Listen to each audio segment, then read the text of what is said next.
ادامه بخش چهره‌های ماندگار.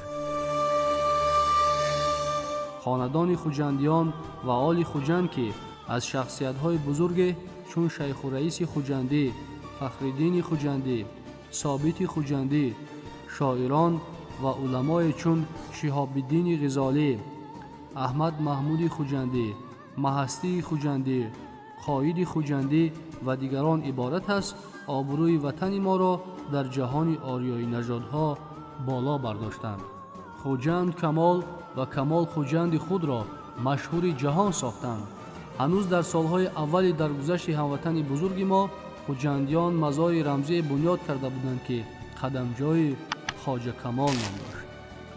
شاعران و عالمان و هنرمندان مشهور این شهر به مثل شیدای خوجندی، شوخی خوجندی، لسان خوجندی، نازل خوجندی، فخری رومانی، تاشخواجه اسیری، صادرخان حافظ، حاجی حسین رازی، صدیق صحاف عنعنه فرهنگی خواجه کمال را ادامه می‌دادند.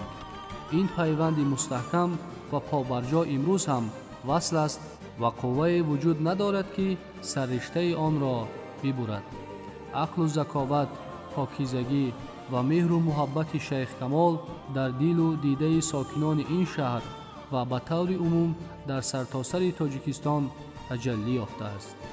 درخت اندیشه های بشردوستانه شیخ کمال مثل درخت زندگی عصرهای عصر سرسبز و استوار باقی خواهد ماند.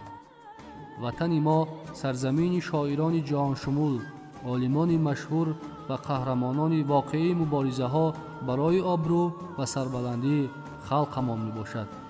با خاطر آوردن سیمای شخصیت های بزرگ، قدر کردن خدمت بی‌بهای آنها برای افزودن آبرو و اعتبار خلق ما وظیفه همه فرزندان این مرز و بوم است.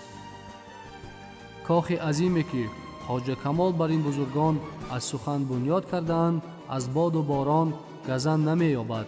نام و کار این مردان بزرگ زنده و جاوید خواهد ماند.